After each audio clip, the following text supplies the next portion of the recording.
Hey everybody, and welcome back to another episode of How to Make Visual Novels with Dagger. Last time we were talking about scene dynamics and making characters interact with each other, but today we're going to learn about adding sound to our visual novel. Now, visual novels also go by the name sound novels. Now, why are they called sound novels? Well, because just like everything else I've talked about in these last couple videos, it's pretty self-explanatory. It's a novel, it's got sound to it. It's a no-brainer, right? Now, just like with scene transitions and animating characters, sound is a really cool element to add to these types of games. Because having sound and all these different types of animations, it takes it from just a comic book with novel-like elements. It almost turns it into like an animated show, like a cartoon. I don't want to say cartoon, but at the same time, I don't want to say anime. It's just a nice animated show. And I really like that. That's a really cool thing. Now, this lesson is going to be kind of short because adding sound, there's really nothing to it. It's pretty much just adding the action in, just like you would add any action in the past two lessons.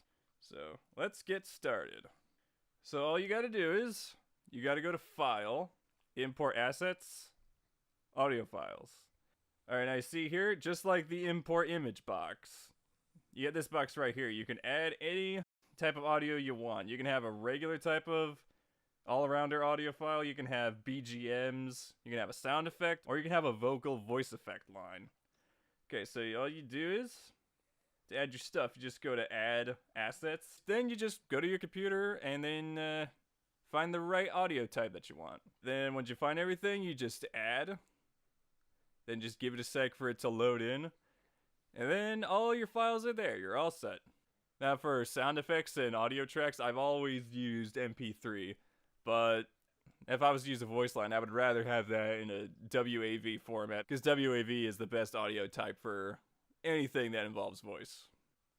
Alright, then to add our sound, we just go down to the action window. Then we click Add Action. Then we hit Play BGM. And then you just find the background song that you want.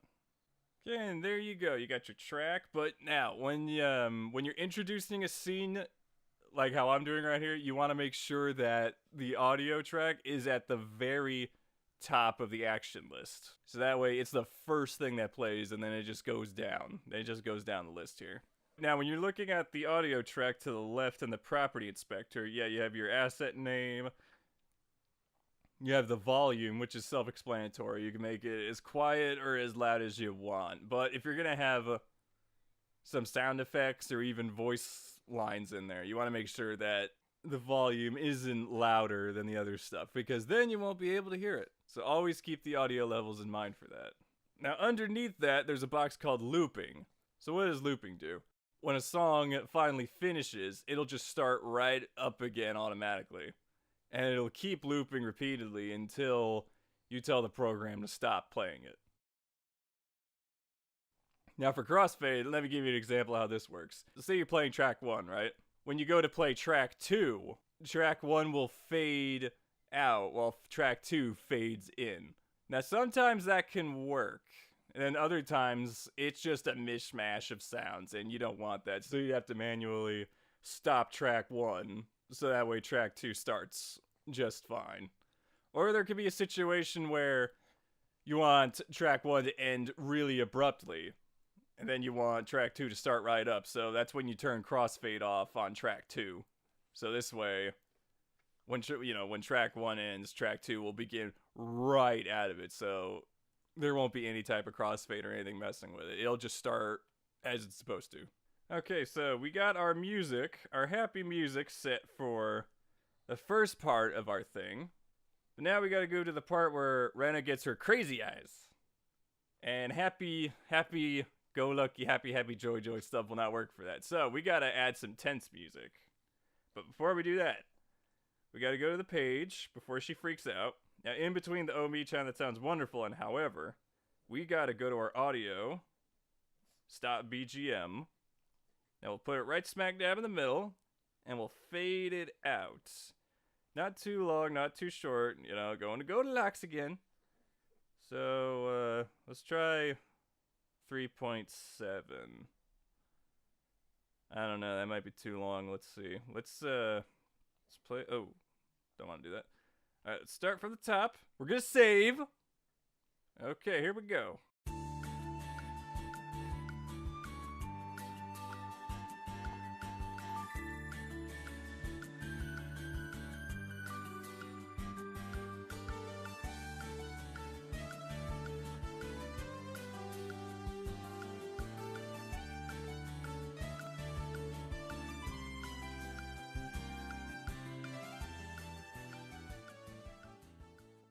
Okay, if that's taking a little too long, let's try,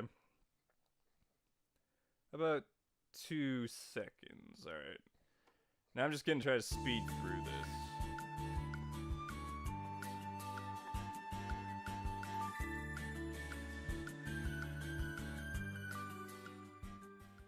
Alright, that's better.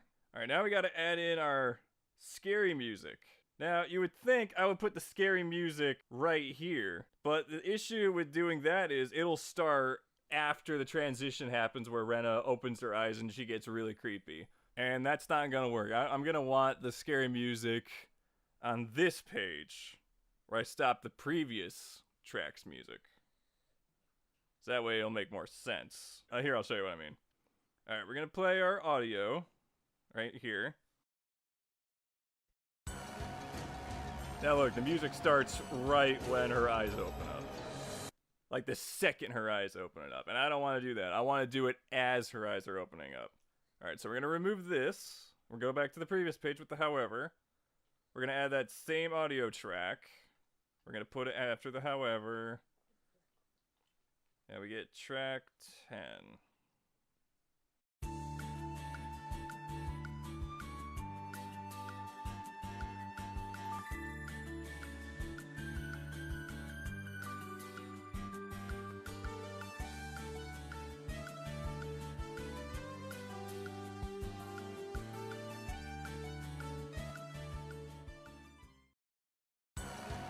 Boom! Oh, that's great, isn't it? Oh, it's so spooky. Okay, but now that Mion's kind of mad in a comedic way, we can't have that song playing. So we gotta choose another song. Alright, so we'll hit stop BGM on that page. Now, this is what I was talking about before. I want the creepy song to end very abruptly with no fade outs, and I want the new song, the comedic song, to start playing the second the camera shakes, so you know that the creepy scene's over and now we're going back to a happy scene. Alright, so we'll play track 2.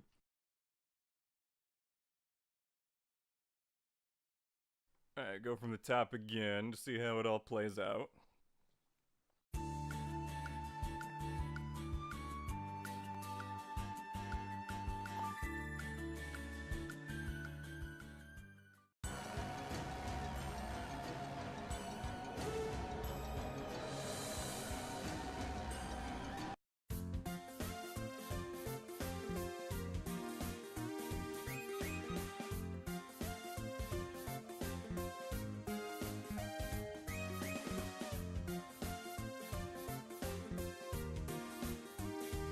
Okay, now that that's done, we gotta add a sound effect. Because just having the camera shake alone with the happy music does not do it for me. I want to add a sound effect to the camera shake. Now, just like with BGMs, you can change the volume, you can do looping, and you can do all that good stuff. So for our sound, since it's just gonna be a one-time thing, I'm gonna have looping off. So sometimes I use explosion sound effects. Oh, like that. That's a little too loud. That's a little too loud. How about that? Okay, now. Explosions work for comedic camera shakes like that, but this is going to be too loud, and just a little... yeah, it's not going to work for this, so we're going to have a different thing. Let's try a hit sound effect. Let's try this one. How does that sound? Okay. Okay, once more. Alright, once more, but with feeling.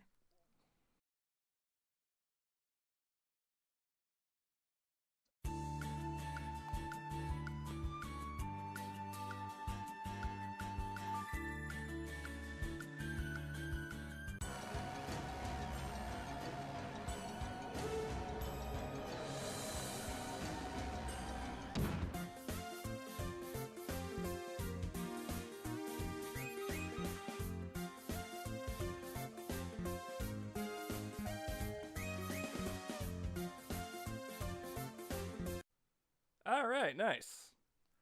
And there you go. That's how you add sound effects and music to your visual novel. Just the only thing you got to be careful of when it comes to BGMs is that crossfade thing. Just got to be aware of that. Like I was saying before, crossfade will work sometimes when you want to shift from one different type of song to the other, but for my intents and purposes, when I'm going from a creepy scene right into a happy scene with that little warning, I gotta make sure that crossfade's turned off, so that way when the creepy music stops and then the new happy song starts, the happy song will just pick it right up. It won't fade in or anything. And now for a very special treat. I'm gonna play for you guys a little game that I made back in, oh geez, I can't even remember when I made this. I think I made this in 2012, 2013, I wanna say around that. It was either around 2011 to 2013, but anyway. This is when I really started to get involved with learning how to make visual novels properly. Now, I would show you the very first visual novel fan game that I made, but I don't want to because it was very embarrassing, programming wise and all that stuff. So I'm too embarrassed to show that. However, I will show you this. This is a visual novel adaptation of a Higurashi story that I wrote years and years ago. And oh yeah, and you know, there's typos. There's typos because apparently my proofreading skills weren't that good. And I didn't have an editor, and I still don't have an editor, and I really should get one at some point.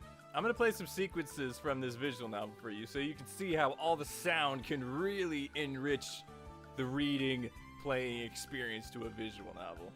Now, some of my transitions and character fade-ins and all that stuff is not that good. It's not that good. Even you might even notice some sprites bopping around a little bit because I didn't know how to properly resize them and place them. That was back when I was like, oh, it's fine. It's fine. It's fine. But nowadays, as I'm rewatching this, I'm like, why didn't you fix that? You could have done so much better. But now I know. And knowing is half the battle.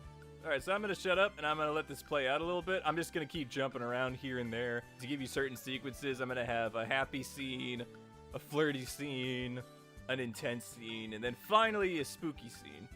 So you can see how the sound really brings it all together and really puts a bow on it. I hope you like it, and I hope you learned something from this. So, here we go. Take it away.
like I said, my programming skills were a little rough when it came to character fades and transitions and all that stuff. And this is back when I didn't know how to append the text, so everything was just all over on the screen. But I think I did okay with the sound. I think I did all right back then. I could have used some fade outs on some of the songs and the different audio sequences. But bear in mind, this is all about teaching you how sound can really enrich your visual novel experience. So learn from what I've taught you today about how to add sound, and learn from my mistakes that you've probably seen and or heard in this little demo I made. Well, no, I hope you enjoyed it. And I hope you had a nice walk down memory lane with me, because, oh man, that brought back a lot of memories. When a scrappy young Dagger Tail was kicking it on the mean streets of fanfiction.net, writing some scary stuff. I think that should do it for today's lesson about adding sound to a visual novel, but we're not quite done with the sound topic yet. Yeah, I wanted to talk about music and sound effects today, but next time I want to talk about adding voices to your visual novel. Yeah, that's right, voices. You can make your characters talk, and we're going to talk about all of the stuff that involves voices. So I'm really looking forward to that. I think that's going to be a lot of fun, and it's going to be really interesting. Thank you guys so much for watching. If you guys liked what you've seen and like what you learned, please consider subscribing to the channel so you don't miss out on future lessons. And please consider checking out my Patreon page for the show. Thanks again for your time. I hope you have a good day, and I will see you guys in the next lesson.